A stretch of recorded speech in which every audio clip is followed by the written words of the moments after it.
ಎಲ್ಲರಿಗೂ ನಮಸ್ಕಾರ. ಸವಿರುಚಿಗೆ ಸ್ವಾಗತ. ನಾನಿವತ್ತು ಹತ್ತಿಯಂತೆ ಮೃದುವಾದ ಇಡ್ಲಿಯನ್ನು ಮನೆಯಲ್ಲೇ ನಾವು ಯಾವ ಥರ ಮಾಡ್ಕೋಬೋದು ಅಂತ ನೋಡೋಣ. ತುಂಬಾ ಚೆನ್ನಾಗಿರುತ್ತೆ, ಈಸಿ ಕೂಡ ಮಾಡೋದು. ಒಂದು ಅಳತೆ ಪ್ರಕಾರ ನಾವು ಮಾಡಿದ್ರೆ ಈ ಥರ ಒಂದು ಇಡ್ಲಿಯನ್ನು ನಾವು ಮನೆಯಲ್ಲಿ ರೆಡಿ ಮಾಡ್ಕೊಳ್ಬೋದು. ಬನ್ನಿ ಈ ಒಂದು ರೆಸಿಪಿನ ಯಾವ ಥರ ಮಾಡೋದು ಅಂತ ನೋಡೋಣ. ಅದಕ್ಕಿಂತ ಮುಂಚೆ ನೀವು ನಮ್ಮ ಚಾನಲ್ಗೆ ಹೊಸಬರಾಗಿದ್ದರೆ ಇವಾಗಲೇ ನೀವು ಸಬ್ಸ್ಕ್ರೈಬ್ ಮಾಡಿ, ಪಕ್ಕದಲ್ಲಿರುವ ಬೆಲ್ಲೈಕನನ್ನು ಕೂಡ ಪ್ರೆಸ್ ಮಾಡಿ. ಅದೇ ಹೇಗೆ ಮಾಡೋದು ಅಂತ ನೋಡೋಣ. ಒಂದು ಬೌಲ್ ತಗೊಂಡಿದ್ದೀನಿ. ಅದಕ್ಕೆ ನಾನು 1 ಕಪ್ ಆಗುವಷ್ಟು ಅಕ್ಕಿಯನ್ನು ತಗೊಂಡಿದ್ದೀನಿ. ನಾನಿಲ್ಲಿ ತಗೊಂಡಿರುವ ಅಕ್ಕಿ ಬಂದು ಸೋನಾ ಮಸೂರಿ ಅಕ್ಕಿ 1 ಕಪ್ ಆಗುವಷ್ಟು ಹಾಕ್ಕೊಂಡಿದ್ದೀನಿ. ಇದ್ರ ಜೊತೆಗೇ ನಾನು 2 ಕಪ್ ಆಗುವಷ್ಟು ಇಡ್ಲಿ ಅಕ್ಕಿ ಬರುತ್ತೆ ನೋಡಿ, ಈ ಥರ ಗುಂಡು ಗುಂಡಿಗೆ ಇರುತ್ತೆ ಇಡ್ಲಿ ಅಕ್ಕಿ. ಈ ಅಕ್ಕಿಯನ್ನು ನಾನು 2 ಕಪ್ ಆಗುವಷ್ಟು ಅಕ್ಕಿಯನ್ನು ಇಲ್ಲಿ ಸೇರಿಸ್ಕೊಳ್ತಾ ಇದ್ದೀನಿ ನೋಡಿ. 2 ಕಪ್ಪು ಇಡ್ಲಿ ಅಕ್ಕಿಯನ್ನು ಹಾಕ್ಕೊಂಡಿದ್ದೀನಿ, 1 ಕಪ್ಪು ಸೋನಾ ಮಸೂರಿ ಅಕ್ಕಿಯನ್ನು ಹಾಕ್ಕೊಂಡಿದ್ದೀನಿ. ಟೋಟಲಾಗಿ ನಾನಿಲ್ಲಿ 3 ಕಪ್ ಆಗುವಷ್ಟು ಅಕ್ಕಿಯನ್ನು ಹಾಕ್ಕೊಂಡಿದ್ದೀನಿ. ಅರ್ಧ ಕಪ್ ಆಗುವಷ್ಟು ಸಬ್ಬಕ್ಕಿಯನ್ನು ಕೂಡ ನಾನಿಲ್ಲಿ ಸೇರಿಸ್ಕೊಂಡಿದ್ದೀನಿ. ಅರ್ಧ ಕಪ್ಗಿಂತಲೂ ಸ್ವಲ್ಪ ಕಡಿಮೆನೇ ಉದ್ದಿನ ಬೇಳೆಯನ್ನು ಹಾಕ್ಕೊಂಡಿದ್ದೀನಿ. ಇವಾಗ ಒಂದು ಅರ್ಧ ಸ್ಪೂನ್ ಆಗುವಷ್ಟು ಮೆಂತ್ಯ ಕಾಳನ್ನು ಕೂಡ ಇಲ್ಲಿ ಸೇರಿಸ್ಕೊಳ್ತಾ ಇದ್ದೀನಿ. ಇವೆಲ್ಲವನ್ನು ಸೇರಿಸ್ಕೊಂಡಾದಮೇಲೆ ಇದನ್ನು ನಾನು ಒಂದು 3 ರಿಂದ 4 ಸಲ ಚೆನ್ನಾಗಿ ಈ ಅಕ್ಕಿಯನ್ನು ತೊಳೆದು ನಾವು ತಗೊಂಬಿಡೋಣ. ಅಕ್ಕಿಯನ್ನು ನೀವು ಎಷ್ಟು ಚೆನ್ನಾಗಿ ತೊಳಿತೀರ ಅಷ್ಟು ಚೆನ್ನಾಗಿ ನಿಮಗೆ ಇಡ್ಲಿ ಕೂಡ ಚೆನ್ನಾಗಿ ವೈಟ್ ಕಲರಲ್ಲಿ ಬರುತ್ತೆ. ನಾನಿಲ್ಲಿ ಅಕ್ಕಿಯನ್ನು ಒಂದು 4 ಸಲ ಚೆನ್ನಾಗಿ ತೊಳೆದುಕೊಂಡು ಇಟ್ಕೊಂಡಿದ್ದೀನಿ. ಇವಾಗ 4 ಸಲ ನೀರನ್ನು ಹಾಕಿ ಚೆನ್ನಾಗಿ ತೊಳೆದ ಮೇಲೆ ಅಕ್ಕಿಗೆ ನಾವು ನೀರನ್ನು ಪೂರ್ತಿಯಾಗಿ ಅಕ್ಕಿ ಮುಳುಗುವಷ್ಟು ನೀರನ್ನು ಹಾಕಿ ನಾವು ನೆನೆ ಹಾಕಿ ಇಟ್ಬಿಡೋಣ. ಬೆಳಿಗ್ಗೆ ನಾನು ಒಂದು 10:30ಗೆ ಅಕ್ಕಿಯನ್ನು ನೆನೆ ಹಾಕಿ ಇಟ್ಕೊಂಡಿದ್ದೆ. ಇವಾಗ ಸಂಜೆ ನಾನು ಒಂದು 5 ಗಂಟೆಗೆ ನೋಡ್ತಾ ಇದ್ದೀನಿ ನೋಡಿ. ಈ ಥರ ಚೆನ್ನಾಗಿ ನಮಗೆ ಅಕ್ಕಿ ಉದ್ದಿನ ಬೇಳೆ ಎಲ್ಲ ಚೆನ್ನಾಗಿ ನೆನೆದಿದೆ. ಇದರಲ್ಲಿ ನಾವು ನೆನೆಸಿರುವ ನೀರಿದೆ ನೋಡಿ, ಇದನ್ನು ನೀವು ಚೆಲ್ಲಬೇಡಿ, ಹಾಗೆಯೇ ಇರಲಿ. ನಾವು ಅಕ್ಕಿಯನ್ನು ರುಬ್ಬುವಾಗ ಇದೇ ನೀರನ್ನು ಉಪಯೋಗಿಸ್ಕೊಂಡು ರುಬ್ಕೋಬೇಕು. ಇದ್ರ ಜೊತೆಗೇ ನಾನಿಲ್ಲಿ ಪೇಪರ್ ಅವಲಕ್ಕಿಯನ್ನು ತಗೊಂಡಿದ್ದೀನಿ. 1 ಇಡಿ ಆಗುವಷ್ಟು ಪೇಪರ್ ಅವಲಕ್ಕಿಯನ್ನು ತಗೋಬೇಕು.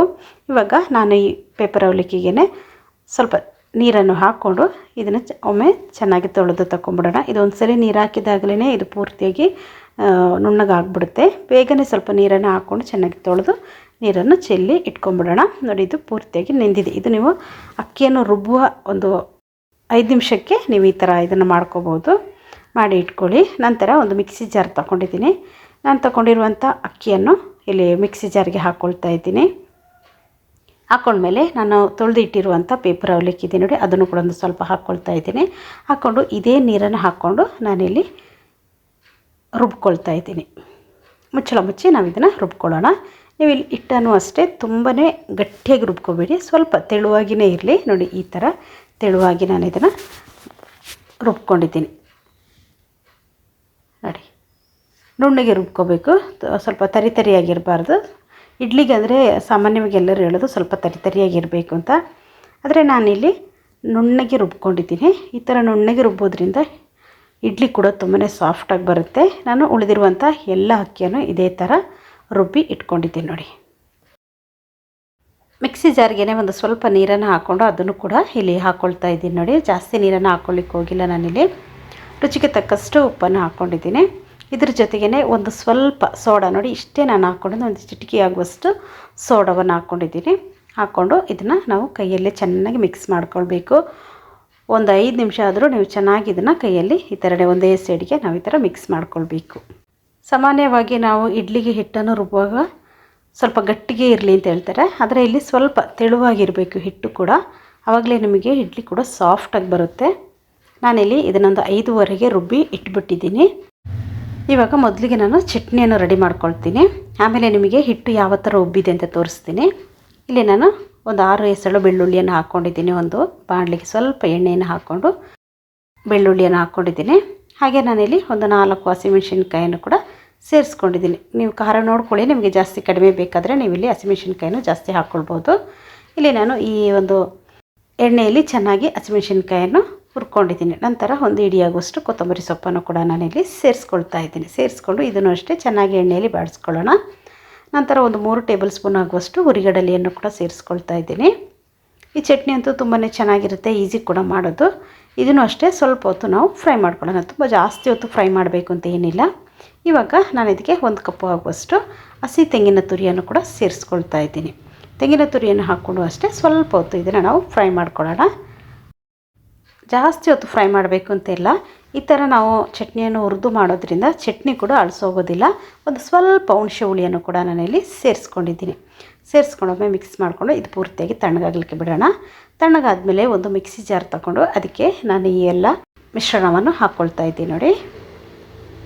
ನಾನು ಮಿಕ್ಸಿಗೆ ಹಾಕಿ ಒಂದು ಸ್ವಲ್ಪ ಹೊತ್ತು ಹಾಗೆ ಇಟ್ಟು ತಣ್ಣಗಾದ ಮೇಲೆ ನಾನು ಇದನ್ನು ರುಬ್ಬಿ ನಿಮಗೆ ತೋರಿಸ್ತೀನಿ. ಎಲ್ಲವನ್ನು ಹಾಕ್ಕೊಂಡಿದ್ದೀನಿ. ಸ್ವಲ್ಪ ನೀರನ್ನು ಕೂಡ ಇದಕ್ಕೆ ನಾವು ಸೇರಿಸ್ಕೊಳ್ಳೋಣ. ಈ ಇಡ್ಲಿ ಜೊತೆಗೆ ಈ ಚಟ್ನಿ ಅಂತೂ ತುಂಬಾ ಚೆನ್ನಾಗಿರುತ್ತೆ. ರುಚಿಗೆ ತಕ್ಕಷ್ಟು ಉಪ್ಪನ್ನು ಕೂಡ ಸೇರಿಸ್ಕೊಳ್ಳೋಣ. ಸ್ವಲ್ಪ ನೀರನ್ನು ಹಾಕ್ಕೊಂಡು ಇದನ್ನು ನಾವು ಒಂದೊಂದಾಗಿ ಗ್ರೈಂಡ್ ಮಾಡ್ಕೊಳ್ಳೋಣ. ನೋಡಿ ಎಷ್ಟು ಸೂಪರಾಗಿದೆ, ಗ್ರೀನ್ ಕಲರಾಗಿ ಬಂದಿದೆ ನೋಡಿ. ನೋಡಿ ಈ ಥರ ನುಣ್ಣಗೆ ರುಬ್ಬಿ ತಗೊಂಡ್ಬಿಡೋಣ. ಇದಕ್ಕೊಂದು ಒಗ್ಗರಣೆಯನ್ನು ಕೂಡ ನಾವೀಗ ಹಾಕ್ಕೊಳ್ಬೇಕು. ಈ ಥರ ಬಾಣಲಿಯನ್ನು ಇಟ್ಕೊಂಡಿದ್ದೀನಿ. ಅದಕ್ಕೆ 1 ಸ್ಪೂನ್ ಆಗುವಷ್ಟು ಎಣ್ಣೆಯನ್ನು ಹಾಕ್ಕೊಳ್ಳೋಣ. ಎಣ್ಣೆಯನ್ನು ಹಾಕ್ಕೊಂಡ್ಮೇಲೆ ಸಾಸಿವೆಯನ್ನು ಹಾಕ್ಕೋಬೇಕು. ಸಾಸಿವೆ ಚೆನ್ನಾಗಿ ಸಿಡಿಲಿ. ಸಾಸಿವೆ ಸಿಡಿದ ಮೇಲೆ ನಾನು ಇದಕ್ಕೆ ಕರಿಬೇವಿನ ಸೊಪ್ಪನ್ನು ಕೂಡ ಸೇರಿಸ್ಕೊಂಡಿದ್ದೀನಿ. ಸ್ಟವನ್ನು ಆಫ್ ಮಾಡ್ಕೊಂಬಿಡಿ. ಇವಾಗ ಸ್ಟವನ್ನು ಆಫ್ ಮಾಡ್ಕೊಂಡಾದಮೇಲೆ ನಾನು ರುಬ್ಬಿರುವಂಥ ಚಟ್ನಿಯನ್ನು ಕೂಡ ಇಲ್ಲಿ ಸೇರಿಸ್ಕೊಳ್ಳೋಣ. ಸ್ಟವ್ ಮಾತ್ರ ಆಫಲ್ಲೇ ಇರಲಿ, ಆನ್ ಮಾಡ್ಕೊಳ್ಬೇಡಿ. ಇವಾಗ ಇದನ್ನೊಮ್ಮೆ ಚೆನ್ನಾಗಿ ಮಿಕ್ಸ್ ಮಾಡಿಕೊಂಡೆ ತುಂಬಾ ರುಚಿಯಾಗಿರುವಂಥ ಇಡ್ಲಿಗೆ ಚಟ್ನಿ ರೆಡಿಯಾಗಿದೆ ನೋಡಿ. ಇವಾಗ ನಾನು ನಿಮಗೆ ಇಡ್ಲಿಯ ಹಿಟ್ಟನ್ನು ಕೂಡ ತೋರಿಸ್ತೀನಿ ನೋಡಿ. ನಾನು ರಾತ್ರಿ ಇದನ್ನು ರುಬ್ಬಿಟ್ಟಿದ್ದೆ.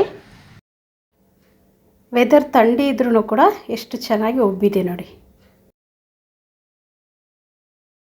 ಹಿಟ್ಟಂತೂ ತುಂಬಾ ಚೆನ್ನಾಗಿ ಉಬ್ಬಿ ಬಂದಿದೆ ನೋಡಿ. ಜಾಸ್ತಿ ಹೊತ್ತು ಇದನ್ನು ಮಿಕ್ಸ್ ಮಾಡ್ಕೊಳ್ಬೇಡಿ. ಒಂದು 2 ಸಲ ನೀವು ಈ ಥರ ಮಿಕ್ಸ್ ಮಾಡಿಕೊಂಡ್ರೆ ಸಾಕಾಗುತ್ತೆ. ಇಷ್ಟು ಚೆನ್ನಾಗಿ ಉಬ್ಬಿರುವಂಥ ಹಿಟ್ಟಲ್ಲಿ ನಾವು ಇವಾಗ ಇಡ್ಲಿಯನ್ನು ಮಾಡ್ಕೊಳ್ಳೋಣ. ನೋಡಿ ಎಷ್ಟು ತೆಳುವಾಗಿದೆ ನೋಡಿ. ಇದು ನಿಮಗೆ ನೋಡೋ ಗೊತ್ತಾಗುತ್ತೆ ನೋಡಿ, ತೆಳುವಾಗಿದೆ ಅಂತ. ಗಟ್ಟಿಯಾಗಿಲ್ಲ, ತೆಳುವಾಗಿಯೇ ಇದೆ.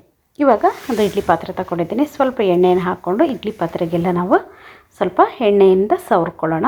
ಕ್ಲೀನಾಗಿ ಸವರ್ಕೋಬೇಕು. ಎಲ್ಲ ಇಡ್ಲಿ ಪಾತ್ರೆಗೆ ಇದೇ ಥರ ಎಣ್ಣೆನ ಹಾಕಿ ಇಟ್ಕೊಳ್ಳೋಣ. ಇವಾಗ ನಾನು ಇದಕ್ಕೆ ಹಿಟ್ಟನ್ನು ಕೂಡ ಹಾಕ್ಕೊಳ್ತಾ ಇದ್ದೀನಿ. ಇವಾಗ ಎಲ್ಲ ಇಡ್ಲಿ ಪಾತ್ರೆಗೂ ಇಡ್ಲಿಯನ್ನು ಹಾಕ್ಕೊಂಡಿದ್ದೀನಿ. ನೀರು ಕೂಡ ನಾನು ಬಿಸಿಗೆ ಇಟ್ಟಿದ್ದೆ. ನೀರು ಚೆನ್ನಾಗಿ ಬಿಸಿ ಆದಮೇಲೆ ಈ ಇಡ್ಲಿ ಪಾತ್ರೆಯನ್ನು ನಾವು ಬೇಯಲಿಕ್ಕೆ ಇಡಬೇಕು. ಇವಾಗ ನೀರು ಬಿಸಿ ಆಗಿದ್ದೆ ನಾನು ಎಲ್ಲವನ್ನು ಹಾಕಿ ಮುಚ್ಚಳ ಮುಚ್ಚಿ ಇಡ್ತಾಯಿದ್ದೀನಿ. ಒಂದು 10 ನಿಮಿಷ ಅಷ್ಟೇ ನೀವು ಇದನ್ನು ಬೇಯಿಸ್ಕೋಬೇಕು. ಜಾಸ್ತಿ ಹೊತ್ತು ಬೇಯಲಿಕ್ಕೆ ಬಿಡೋಕ್ಕೆ ಹೋಗಬೇಡಿ ನೋಡಿ. ತುಂಬಾ ಸೂಪರಾಗಿ ಎಷ್ಟು ಚೆನ್ನಾಗಿ ಉಬ್ಬಿ ಬಂದಿದೆ ನೋಡಿ. ಇದನ್ನು ಇವಾಗ ತೆಗೆದು ಪೂರ್ತಿಯಾಗಿ ತಣ್ಣಗಾದ್ಮೇಲೆ ನನಗೆ ತೆಗೆದು ತೋರಿಸ್ತೀನಿ ನೋಡಿ ಎಷ್ಟು ಸಾಫ್ಟಾಗಿ ಬಂದಿದೆ ಅಂತ. ಹಾಗೆ ಬಾಯಲ್ಲಿಟ್ಟರೆ ಕರ್ಗೋಗ್ಬಿಡುತ್ತೆ, ಅಷ್ಟು ಸಾಫ್ಟಾಗಿರುತ್ತೆ ಈ ಒಂದು ಇಡ್ಲಿಯನ್ನು 3 ತಿನ್ನುವ ಜಾಗದಲ್ಲಿ 6 ಇಡ್ಲಿ ತಿಂತಾರೆ, ಅಷ್ಟು ಚೆನ್ನಾಗಿರುತ್ತೆ ಈ ಇಡ್ಲಿ ಅಂತೂ. ನೀವು ಕೂಡ ಇದೇ ಥರ ಟ್ರೈ ಮಾಡಿ. ಈ ವಿಡಿಯೋ ನಿಮಗೆ ಇಷ್ಟ ಆಯಿತು ಅಂದರೆ ಲೈಕ್ ಮಾಡಿ, ಶೇರ್ ಮಾಡಿ, ಸಬ್ಸ್ಕ್ರೈಬ್ ಮಾಡಿ. ವಿಡಿಯೋ ನೋಡಿದ್ದಕ್ಕಾಗಿ ಧನ್ಯವಾದಗಳು. ನಾನು ಸಬಿ.